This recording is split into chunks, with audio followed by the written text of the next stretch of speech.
فخر الانبیاء خاتم النبیین رحمت للعالمین سراج منیر ہمارے عظیم نبی حضور صلی اللہ علیہ وآلہ وسلم کا بلند رتبہ الفاظ میں بیان نہیں ہو سکتا۔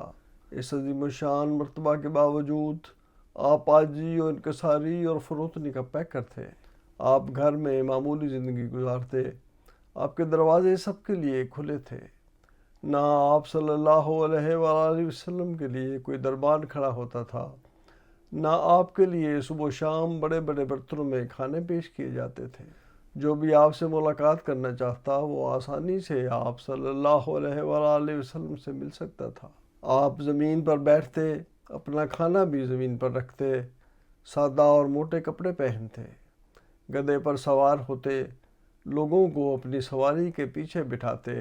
آپ صلی اللہ علیہ وآلہ وسلم فرماتے ہیں، میں اسی طرح کھاتا ہوں جیسے ایک غلام کھاتا ہے، اور اسی طرح بیٹھتا ہوں جیسے ایک غلام بیٹھتا ہے، کیونکہ میں بھی تو ایک بندہ ہی ہوں۔